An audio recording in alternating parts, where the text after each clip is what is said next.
नमस्ते दोस्तों, स्वागत है आपका एक बार फिर अपने व्याकरण की कक्षा के अंदर। आज की कक्षा में हम पढ़ेंगे यत्न। संस्कृत व्याकरण के अंदर यत्नों को कई कई जगह प्रयत्न भी कहा जाता है। ठीक है, यत्न या प्रयत्न। पहले हम इसको समझ लेते हैं कि यत्न या प्रयत्न होते क्या है, ये किससे संबंधित है। यत्न और प्रयत्न जो स्वर और व्यंजन जो हम बोलते हैं उनके ऊपर लगाया गया अपना बल या कोशिश करना, यत्न करना या बल लगाना, तो उस बल को या उस कोशिश को ही यत्न या प्रयत्न कहा जाता है। अब यत्न या प्रयत्न कितने प्रकार के होते हैं? यत्न और प्रयत्न दो प्रकार के होते हैं। ठीक है, एक आभ्यंतर और एक होता है बाह्य। जैसा कि शब्दों से ही समझ में आ रहा है कि आभ्यंतर का अर्थ होता है अंदर और बाह्य का अर्थ होता है बाहर। ठीक है, यत्न दो प्रकार के होते हैं, एक आभ्यंतर एक बाह्य। आभ्यंतर मतलब ऐसे वर्ण जिनको हम आभ्यंतर अंदर ही उनका उच्चारण करते हैं, अंदर ही यत्न होता है, वो होते हैं आभ्यंतर। और बाह्य जिनका बाहर से अपने मुख के अंदर से उच्चारण होता है, उनपे जो यत्न होता है वो होते हैं बाह्य। अब यत्नों को दो प्रकार हो गए, आभ्यंतर और बाह्य। अब आभ्यंतर के जो प्रकार होते हैं वो यहाँ पर आभ्यंतर के 5 प्रकार कहे गए हैं। कितने? 5। ठीक है, इसमें सबसे पहले है स्पृष्टम, स्पृष्ट जिसे हम कहेंगे स्पृष्ट। दूसरा है ईषत्, स्पृष्ट। तीसरा है ईषत्, ईषत् विवृत। चौथा है यहाँ पे विवृत और 5वां है संवृत।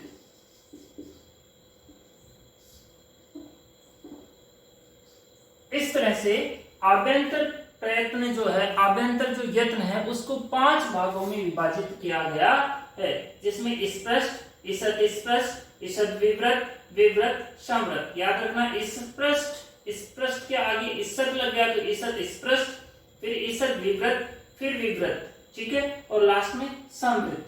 ये 5 आभ्यंतर प्रयत्न होते हैं।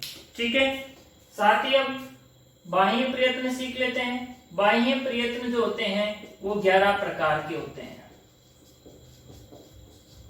ठीक है, अगर परीक्षा में प्रश्न आता है कि यत्न कितने प्रकार के होते हैं, तो यहाँ पे हम लिखेंगे 2 प्रकार के। यत्न कितने प्रकार के होते हैं? 2 प्रकार के, जिनमें आभ्यंतर और बाह्य। ठीक है, अगर आभ्यंतर यत्न को पूछा जाए कि आभ्यंतर यत्न कितने प्रकार का होता है, तो वो हम यहाँ पे लिखेंगे 5 प्रकार के। बाह्य यत्न पूछा जाता है तो हम यहाँ पे लिखेंगे 11 प्रकार के। ठीक है, अब हम इनका विश्लेषण करते हैं कि स्पष्ट में कौन से वर्ण आते हैं, ईषत् स्पष्ट में कौन से वर्ण आते हैं, ईषत् विवृत में कौन से आते हैं, विवृत में कौन से आते हैं और संवृत में कौन से आते हैं। देखो, स्पष्ट में लिखा हुआ है तो इसका मतलब हो गया स्पर्श वर्ण। वैसे स्पष्ट लिखा हुआ है तो स्पर्श वर्ण, स्पर्श वर्ण जितने भी हैं वो स्पष्ट वर्णों के अंदर ही आते हैं। ठीक है, इसको एक बार हम यहां से हटा लेते हैं। ठीक है, आप इसको नोट कर लेना। बाह्य प्रयत्न को आगे हम सीखेंगे। स्पर्श वर्ण में आगे कादयो मा अवसानम। ठीक है, क आदयो मा अवसानम। स्पर्श वर्ण कितने होते हैं? स्पर्श वर्ण 25 होते हैं। ठीक है, जिसमें कु, चो, टो, तो और पु। ठीक है, ये सभी वर्गों के 5 वर्ण जो हैं वो स्पष्ट वर्ण कहलाते हैं। ठीक है, मुझे लगता नहीं आवश्यकता होगी यहाँ पे स्पर्श वर्णों को लिखने की, फिर भी मैं यहाँ पे लिख देता हूँ आपके 5 वर्ण। क का परिवार जिसमें क, ख, ग और घ और न, फिर छ का परिवार छ, छ, ज, झ, य, फिर ट का परिवार ट, ठ, ड, ढ और न, त, थ, द, ध और न, प, फ, ब, भ और न। 5 5 25। ठीक है, तो इस पृष्ठ वर्णों के अंदर आ गए कोचो, टोतु, पु, क का परिवार, च का परिवार, ट का परिवार, त का परिवार और प का परिवार। इस तरह से ये हो गए इस पृष्ठ वर्ण।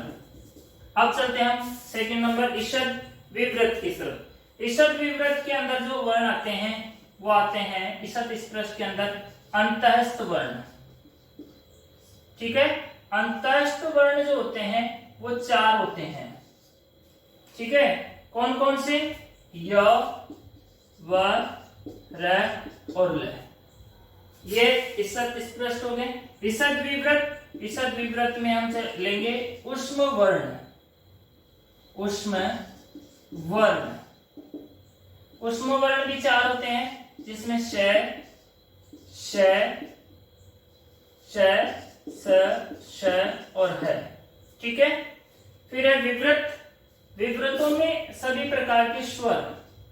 ठीक है, अच, जिसे हम अच कहते हैं, जितने भी सारे स्वर होते हैं वो सब विवृत यत्न के अंदर आते हैं। प्रश्न ये आ सकता है कि अंतःस्थ वर्णों का अभ्यंतर यत्न कौन सा है? इस पृष्ठ, ईषद इस पृष्ठ। ऊष्म वर्णों का अभ्यंतर यत्न कौन सा है? ईषद विवृत। या स्पर्श वर्णों का अभ्यंतर यत्न कौन सा है? इस पृष्ठ। स्वरों का अभ्यंतर यत्न कौन सा है? यहाँ पे विवृत। अब बचा है केवल संवृत। संवृत में केवल ए आएगा प्रयोग दशा में।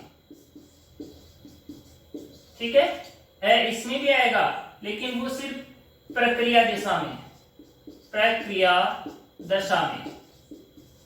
इस तरह से अगर ए का, केवल ए का अपने को आभ्यंतर यत्न पूछा जाए परीक्षा में कि ए का आभ्यंतर यत्न बताइए, तो ए का आभ्यंतर यत्न हम दोनों बता सकते हैं, विवृत भी और संवृत भी। हाँ, अगर परीक्षा में यह आ जाए कि ए का आभ्यंतर यत्न प्रयोग दशा में कौन सा होगा, तो केवल वो स्वर होगा। और अगर ए का प्रक्रिया दशा में पूछा जाए तो वो केवल विवृत होगा। या ऐसे भी प्रश्न आ सकता है कि स्वरों का आभ्यंतर यत्न कौन सा है, तो यहाँ पे इसका उत्तर आएगा विवृत। और ऊष्म वर्णों का आभ्यंतर यत्न कौन सा है, तो यहाँ पे आएगा इसका ईषद विवृत। तो इस तरह से ये था यत्नों के अंदर आभ्यंतर यंत्र। ठीक है, इसको आप एक बार स्क्रीनशॉट ले लें जिससे आपको आसानी होगी नोटबुक में उतारने में। अब हम बढ़ते हैं बाह्य यत्न। ठीक है, बाह्य यत्नों का मैंने पहले कहा था कि ये बाह्य यत्न 11 प्रकार के होते हैं। 11 प्रकार के होते हैं। तो सबसे पहले हम सीखेंगे कि 11 प्रकार के जो बाह्य यत्न हैं वो होते कौन कौन से हैं। ठीक है, सबसे पहले विवार, संवार, श्वास, नाद, घोष, अघोष, अल्प प्राण,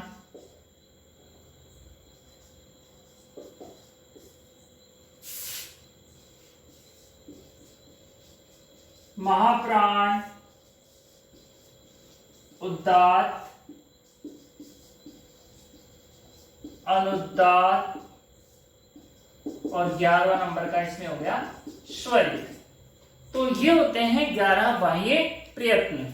अब इन प्रयत्नों में कौन कौन से प्रयत्नों में कौन कौन से वर्ण आते हैं, इनका हम एक बार यहाँ पर विभाजन कर लेते हैं। उसके लिए इनका जो विवार से लेकर के जो अघोष तक है उनके यहाँ पर 3-3 के जोड़े बनते हैं। तो उसकी मैं आपको इसमें जो 3-3 के यहाँ पे जोड़े बनेंगे उसमें सबसे पहले आएगा विवार, श्वास और अघोष। ठीक है, इनके जब हम, ये सिर्फ मेरी ट्रिक है, आप और भी ट्रिक बना सकते हैं इनको याद रखने के लिए। इसके हम जो फर्स्ट लेटर है, प्रथम अक्षर है, वो यहाँ पे हम ले लेंगे वी, श, ए, और इन तीनों को मिलाकर के यहाँ पे बनता है विष। क्या बनेगा यहाँ पे? विष। ठीक है, वी, श और अ, इससे बनता है विष। अब विष यानी विवार समास और अघोष के अंदर कौन कौन से वर्ण आते हैं? तो इसके अंदर आता है, विष के अंदर खर प्रत्याहार। कौन से वर्ण आएंगे इसमें? खर प्रत्याहार। जो खर प्रत्याहार है वो सारे इसके विवार समास और अघोष के अंदर यहाँ पर आएंगे। अब हम सीख लेते हैं कि खर प्रत्याहार में कौन कौन से वर्ण आते हैं। देखो, ख, फ, छ, ठ, थ, च, ट, त, क, प, श, स, श, खर। खर प्रत्याहार में ये सारे वर्ण आते हैं, ख, प, छ, ट, त, च, ट, क, प, श, श, श। इसके अलावा इसमें विसर्ग, इसी में विसर्ग आएगा, ठीक है। इसी में जीवामूल, जीवामूल जो क ऐसे अर्ध विसर्ग होता है ना, ख अर्ध विसर्ग, और इसी के अंदर जो आएगा उपधमा, प और फ, ठीक है। तो ये सभी वर्ण जो है इनका जो प्रयत्न होता है वो विवार, समास और अघोष होता है। विवार, समास और अघोष, ठीक है। इन तीन का जोड़ा अलग बन गया। विवार, समास, अघोष के अंदर कौन कौन से वर्ण आते हैं? तो खर प्रत्याहार के सारे वर्ण और विसर्ग, जीवामूल और उपधमा, ये सभी वर्ण जो हैं विष के अंदर आएंगे। विवार, समास, अघोष के अंदर आते हैं। अब दूसरा जोड़ा बनाते हैं इन छह में से। कौन कौन सा बचा? समास, नाद और घोष। तो हम यहाँ पे इन तीनों का जब वर्ड लेते हैं पहला, तो यहाँ का घोष घो ले लेते हैं, यहाँ का स ले लेते हैं और यहाँ का ना ले लेते हैं, और यहाँ पे बनती है घोषणा, ठीक है। घोषणा से कौन कौन से वर्ण हो गए? घोष, स से सवार, ना से नाल। देखो, घोष, सवार और नाल, एक तो ये वाला, एक ये वाला और एक ये वाला, ठीक है। इन तीन के जोड़े तो पहले हमने यहाँ पे बना दिए। अब तीसरा जोड़ा हम इसको याद करने की ट्रिक है, घोषणा, ठीक है। अब इसमें कौन कौन से वर्ण आएंगे वो भी मैं बता देता हूँ। घोषणा करता है वो हंसता है। जब भी कोई भी बड़ा नेता आता है अपने यहाँ पे, वो घोषणा करता है कि मैं ये करा दूंगा, मैं ये करा दूंगा, मैं वो करा दूंगा, तो यहाँ की जो पब्लिक होती है वो क्या करती है? हंसती है। तो हर्ष प्रत्याहार में जो भी वर्ण आते हैं वो सब घोष, समास, सवार और नाद के अंदर आने वाले हैं, ठीक है। हर्ष प्रत्याहार के अंदर कौन कौन से वर्ण आते हैं हम एक बार सीख लेते हैं। यहाँ पे हर्ष प्रत्याहार, हर्ष प्रत्याहार की जब शुरुआत करते हैं तो ह, य, व, र, ट, ल, य, म, ग, न, न, झ, भ, घ, ड़, ध, ज, ब, ग, ड और द। ये वर्ण जो हैं वो हर्ष प्रत्याहार के अंदर यहाँ पर आते हैं, ठीक है। इसके अंदर ये वर्ण भी आ गए। साथ में ही इसमें अनुस्वार, जिसे क्या कहते हैं हम? अनुस्वार। अनुस्वार का भी अगर प्रश्न यहाँ पे आता है कि अनुस्वार का यत्न कौन सा है, बाह्य यत्न कौन सा है, तो इसमें हम घोषणा मतलब घोष, सवार और नाद यहाँ पर करेंगे, ठीक है। तो ये 6 बाह्य प्रयत्न यहाँ पे क्लियर हो गए, 3 इसमें और 3 इसमें, 6 हो गए। अब हम आगे चलते हैं, यहाँ तक क्लियर हो गया। उसके बाद में 7वां नंबर का जो अपने बाह्य प्रयत्न है वो है अल्प प्राण। अल्प प्राण, देखो अल्प यानी थोड़ा, प्राण यानी हवा, प्राण की वायु जिसे प्राण वायु हम कहते हैं। हवा, थोड़ी हवा जिसके अंदर थोड़ा दम, प्राण लगाए मतलब थोड़ा दम लगाया जाता है, कम बल लगाया जाता है, वो सारे वर्ण जो है अल्प वर्ण कहलाते हैं, अल्प प्राण कहलाते हैं। अल्प प्राण के अंदर वर्ग का पहला, तीसरा और 5वां अक्षर आता है, ठीक है। कौन कौन सा? पहला, तीसरा और 5वां अक्षर। जैसे कि हम के वर्ग का जो है पहला, तीसरा, 5वां अक्षर कौन सा होगा? क वर्ग का, जिसमें क होगा, ख नहीं होगा, ग होगा, घ नहीं होगा और न होगा। ऐसे ही च, ज और य, ठीक है। ऐसे ही ट, ड, न, त, द, न, प, ब और म। सारे वर्गों के पहले, तीसरे और पांचवें अक्षर, दूसरा और चौथा यहाँ पर नहीं आएगा, क्योंकि उसमें जैसे क में कम कम जोर लग रहा है तो क।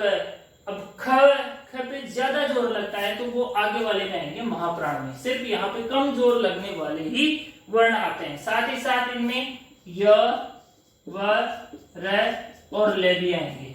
ठीक है, तो ये सभी वर्ण जो है अल्प प्राण के अंदर आ जाएंगे। अब हम चलते हैं आगे महाप्राण। महाप्राण, महाप्राण यानी ज्यादा जोर लगने वाले, महा बड़ा, ठीक है, महाप्राण ज्यादा जोर लगने वाले वर्ण। इसके अंदर जो है वर्ग के जो इसमें नहीं आए वो इसमें आएंगे।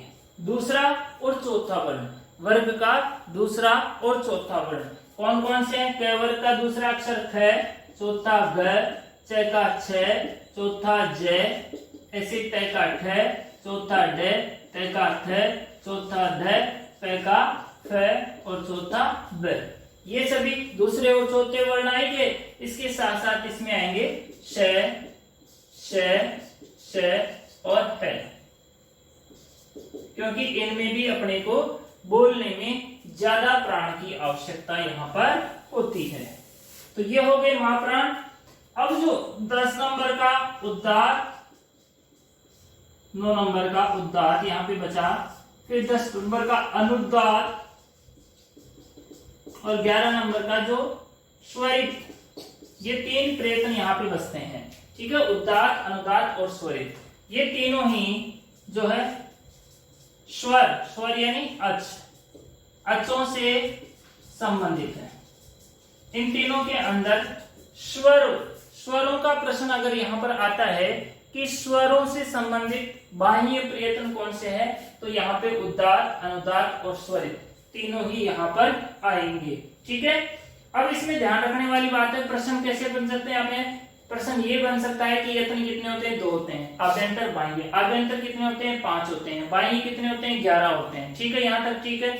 फिर अपने को ये पूछा जा सकता है कि व्यंजनों से संबंधित यत्न कितने हैं? व्यंजन, ठीक है, व्यंजन और स्वर। तो व्यंजनों से संबंधित कितने थे? 8। यहाँ तक कोई भी स्वर नहीं है इनमें, तो ये व्यंजनों से संबंधित हो गए 8। ठीक है, यहाँ पर मैं लिख देता हूं व्यंजनों से संबंधित, व्यंजनों के प्रयत्न हो गए, बाह्य प्रयत्न 8, बाह्य प्रयत्न, और स्वरों से संबंधित बाह्य प्रयत्न हो गए 3। ठीक है, तो ये थे आज की कक्षा में हमने पढ़ा कि यत्न कितने होते हैं। यत्न 2 प्रकार के होते हैं, आभ्यंतर और बाह्य होते हैं। आभ्यंतर 5 होते हैं, बाह्य 11 होते हैं। बाह्य के अंदर कौन कौन से वर्ण होते हैं, इसको मैंने आपको बहुत ही सरल तरीके से यहाँ पे समझाया। मुझे ऐसा आप लोगों को समझ में आ गया होगा। इसे आप आसानी से अपनी नोटबुक में उतार लें और याद कर लें, और हमारे पढ़ाने का तरीका आपको अच्छा लगा हो तो लाइक करें, कमेंट करें और बताएं हमें कितना अच्छा लगा। कोई कमी है तो वो भी बताइए। थैंक्स।